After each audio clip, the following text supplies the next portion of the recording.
Good evening, everyone. Welcome to Tek Talk in KROOM. My name is Patrick Ding, and I'm your host. Together with me in the studio tonight is my co-host, Mr. Vijay. Vijay is the CEO of Vipa Malaysia Sdn Bhd. He is our partner for this KROOM project. And also, we have a wonderful main speaker that we have invited tonight, Mr. Farid Yunus, who is the Chief Executive Officer of redONE Network Sdn Bhd. redONE, for your information, is the MVNO, Mobile Virtual Network Operator. As of today, they have 1.2 million subscribers throughout the whole Malaysia.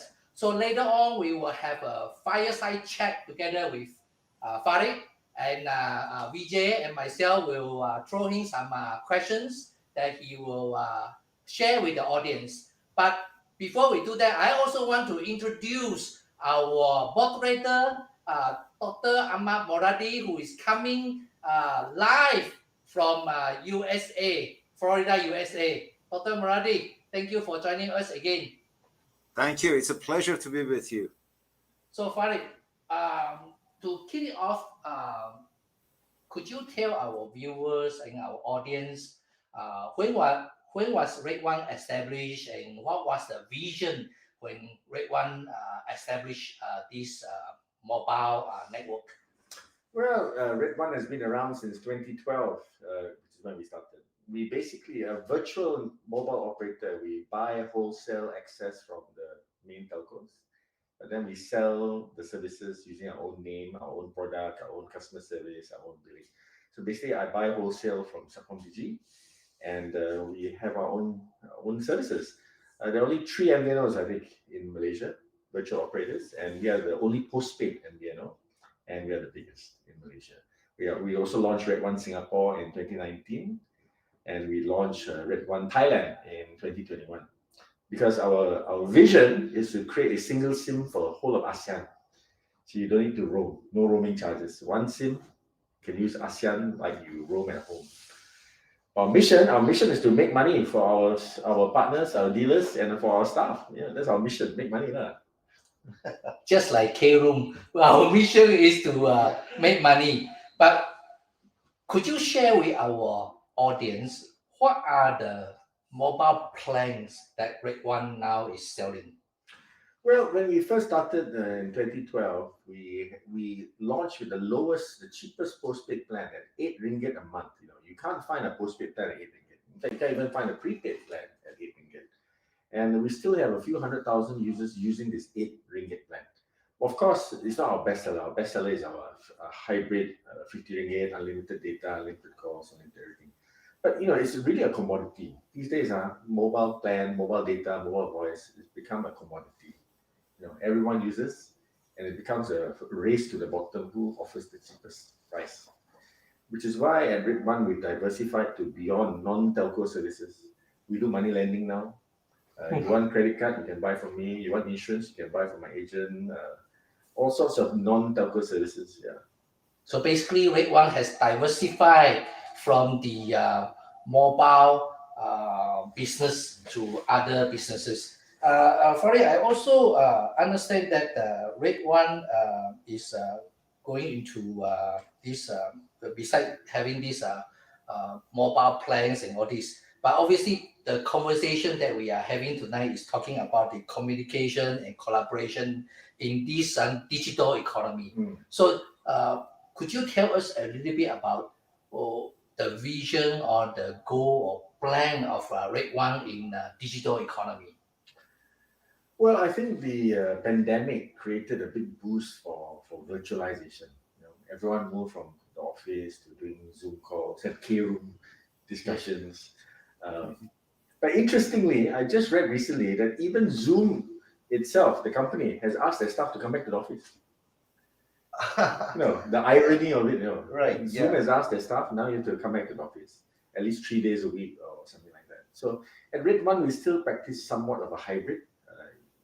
You can work from home, you can come to the office, and I don't think that will ever go away. even when we do our HOD, head of department meetings now, you still have 4 or 5 people who are not in the office who are dialing in from outside, no matter what platform you're using. And that is here to stay, I believe. In terms of going fully digital, redONE, we also introduced digital onboarding. So a customer can just take a selfie, take a picture of the IC, upload in our app, and then they can choose their plan and get activated. But to be honest, the traction is not very high. Because for a service like mobile products, it's more effective when someone is actually face-to-face selling. Even Celcom's digital brand called Udo. I actually launched it before I left Celcom. I launched Udo. And they also, after 5-6 years, haven't really grown very big because it's fully digital. You only KYC yourself and eSIM, download the eSIM. So this part of the world, I think that face-to-face interaction is still very important. Whether it's virtual, online, or whether it's physical, you and me now selling to you, is still important in this part of the world. I think depending on the countries they are in, if you are in Malaysia, like I shared with VJ this morning, we are having a conversation about the remote working environment in Malaysia versus US or Europe. I think in the United States environment, probably the remote working environment is suitable for them. But in Malaysia, we see so many properties coming out. So I was just wondering whether or not the remote working or home working environment is suitable for them or not. But having said that, another important question for a telco company, as you know that by 2024, the Google has mentioned that they're going to abolish the third-party cookies and all that. Obviously, in year 2020, they have mentioned that. So they still had to find out a better way to to handle these third-party cookies. So I want to ask for redONE, from your perspective, how redONE view this post-cookie era, by 2024, without cookies, how are you going to track your user, and then what kind of experience your user going to have? Obviously in your platform, I also look at the redONE platform. I look at some of the things that the news content you put in there. So there are some ads there as well. Mostly it's the redONE ads, but I don't know in the future without the cookies, how are you going to track the user experience? And that's a very good point. I mean, we of course have our marketing budget, and we probably spend about 1/3 of it on digital advertising. So I have a digital agency, and it's the agency that sets the parameters on the targeting. So once you don't have cookies, whether on social media or on Google, of course it becomes harder to go after your target segment. We go after B40, the lower tier of the M40, working adults, and that's the profile that we are going after as a brand. So without cookies, it makes things tougher, but I'm not so worried because in terms of upselling, I know my base better than anyone else. Actually, if you are my redONE subscriber, I know where you are right now. I know what websites you go to, where you live. I see where you are at night. I know you live. I know you work. So actually, we have an immense wealth of information on our existing subscriber base. It's also why we launched our microfinancing for redONE customers. Right. Because I can credit profile you better than CITOS. Right. You have precise data. That's right. Whether you pay your bill, you pay your bill on time. Right. Yeah. So, Farid, before I go further, maybe I ask Dr. Moradi, see whether he has anything to add or anything to ask about our main guest, En Farid, here tonight. No, I'm honored to be part of the conversation. I'm learning a lot from Farid and how the market works and the observation. And I think I value his vision because one of the areas that I felt is important for the subscribers, bringing value to this side of the KROOMs, such as microfinancing that you just eloquently explained. Because this way, as we are working with financial institutions around the globe ourselves, identity resolution, face-to-face communication, paying the bills on time, being able to have credit facility. Those are all wonderful experiences that KROOM can bring to redONE and vice versa. So we definitely welcome that kind of vision that you already bring it into the equation. Back to you, Patrick. Thank you, Dr.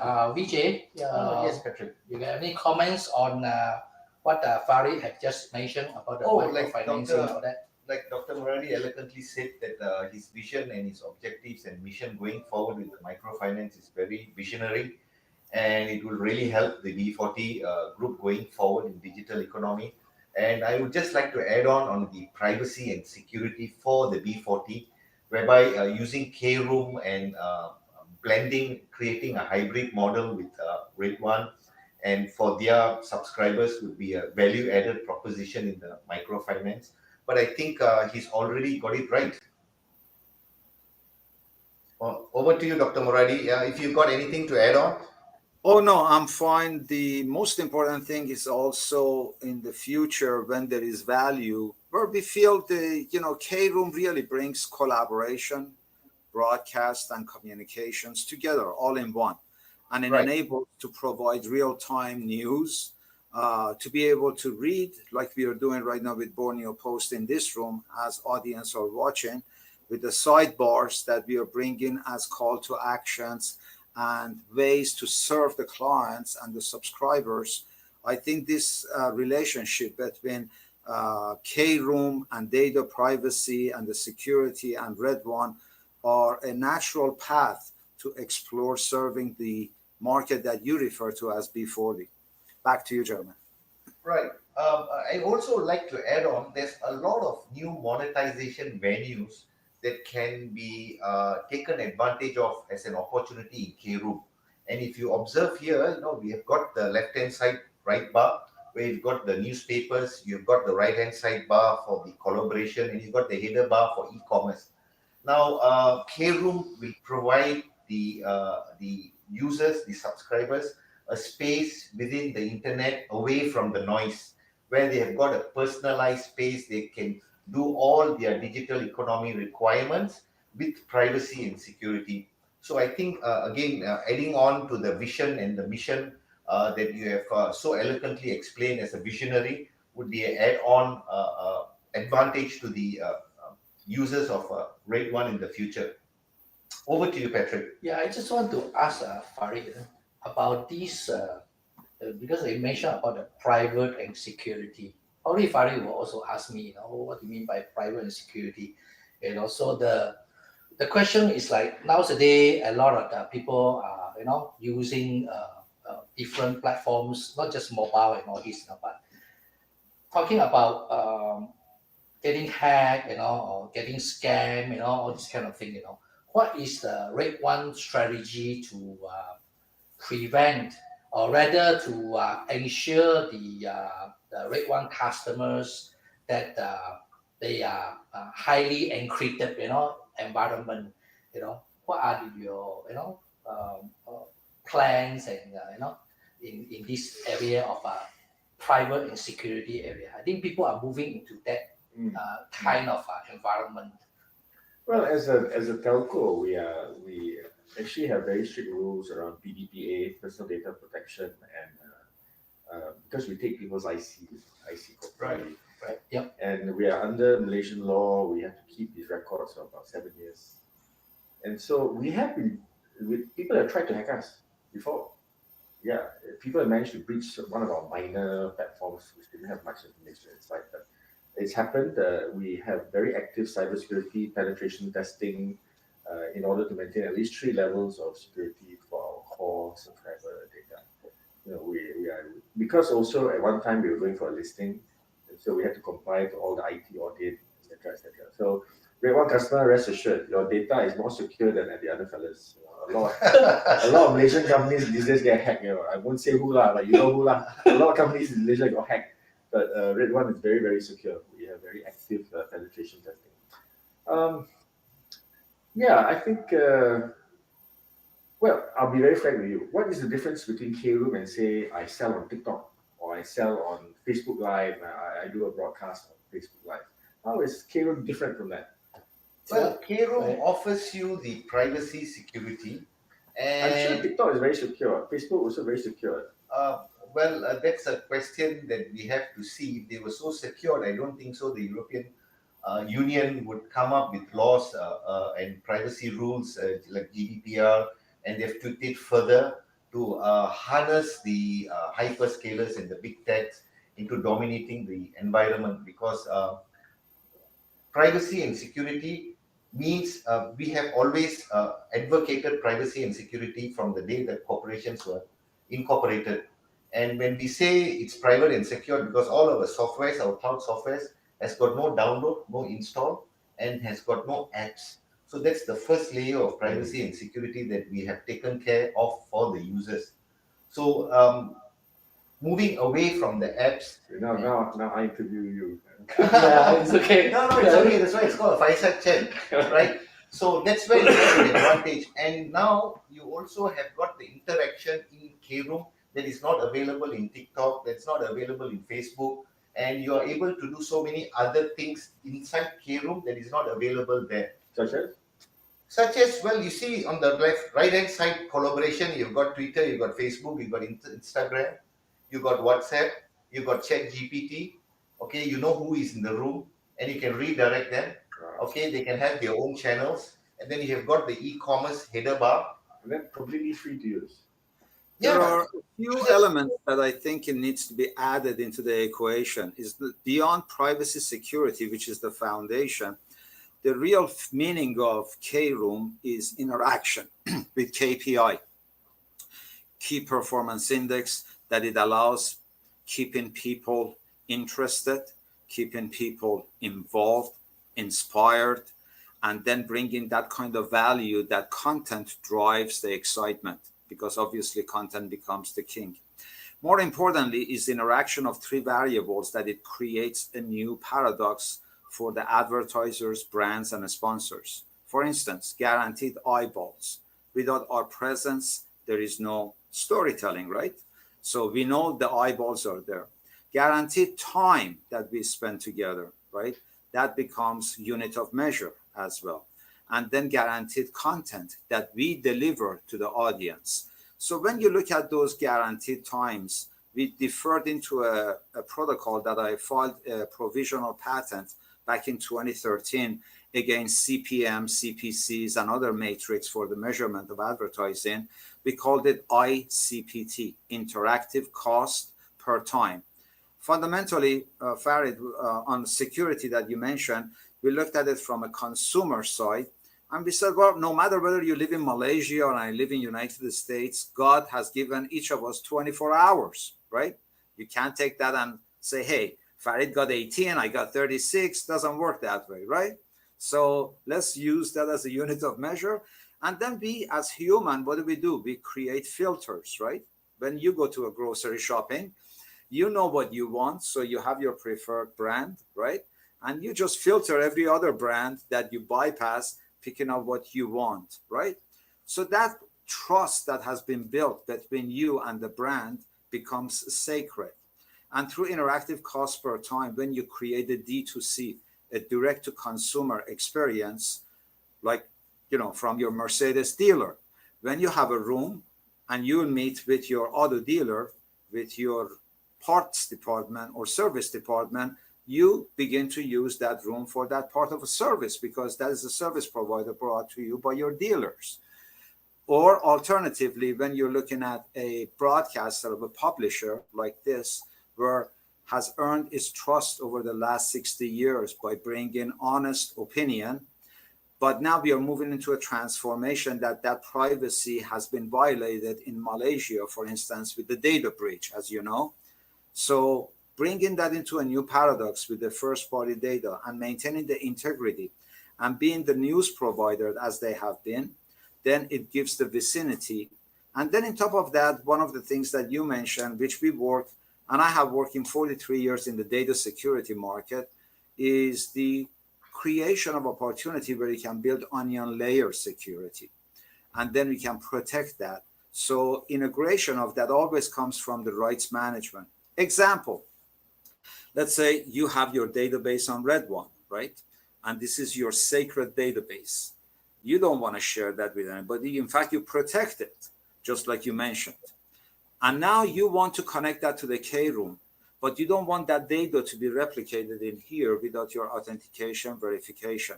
So the systems get built in a way that redONE clients or subscribers will be addressed by you to let them in or not to let them in.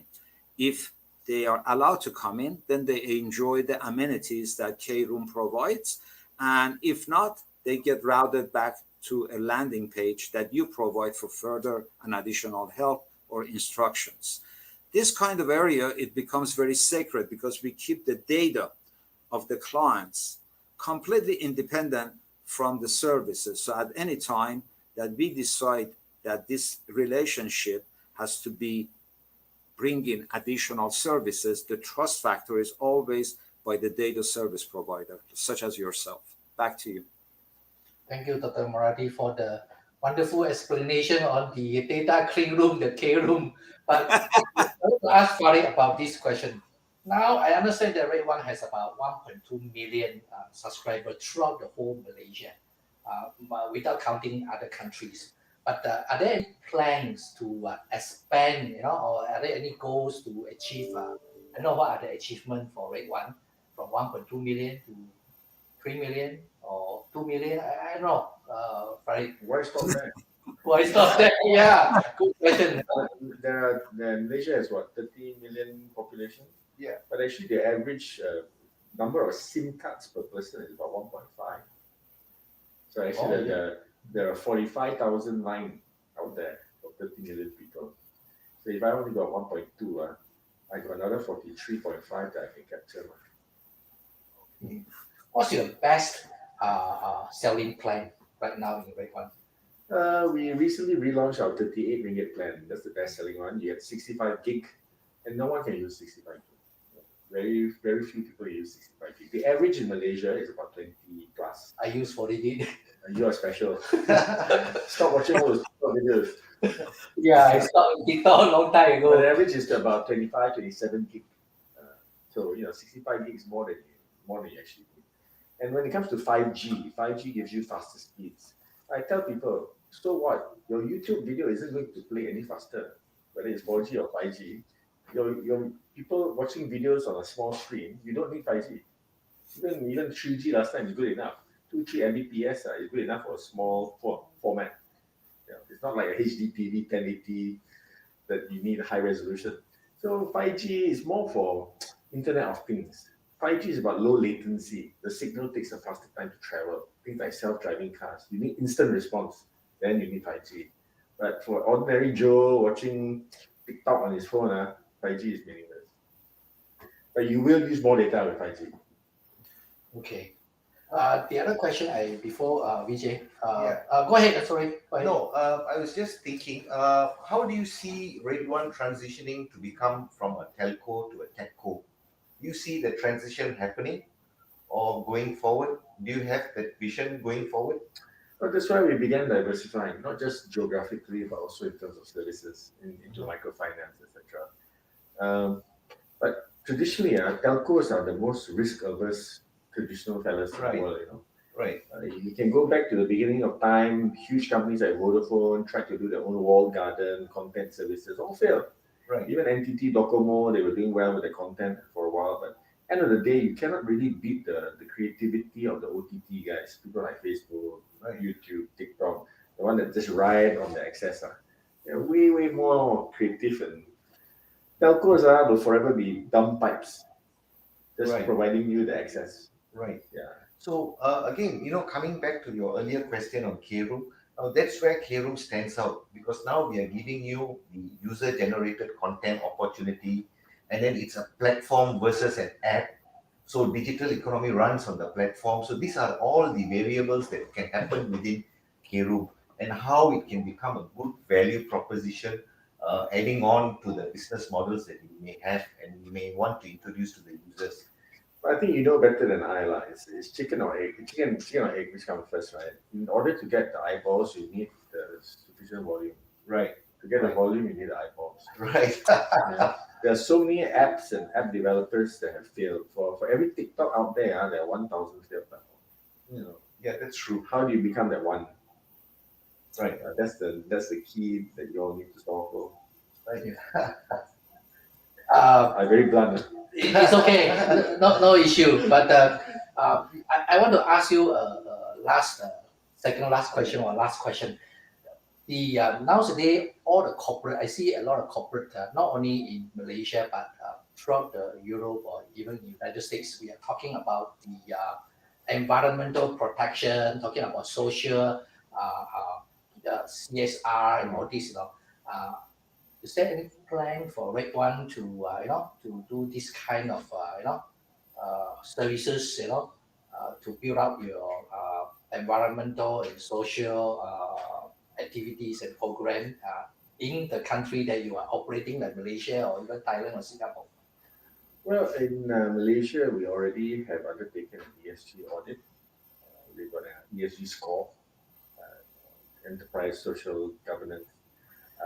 So yeah, we do take these things seriously. We want to care for our environment. We want to care for our community, care for our staff. So yeah, I believe it's something that's important. It's not just about profit, end of the day. Your company is your family. Without the people, Yeah, that's true. Yes, that's true. Dr. Moradi, you got any question to ask or last words before we end the session tonight, or VJ? I'm honored to be here. Thank you for having us. Pleasure to meet you, Mr. Farid, and best wishes with redONE and make it bigger and greater. Right. Maybe I'll launch in Florida. Just you wait. Sounds good. Looking forward to it. With Dr. Moradi, VJ?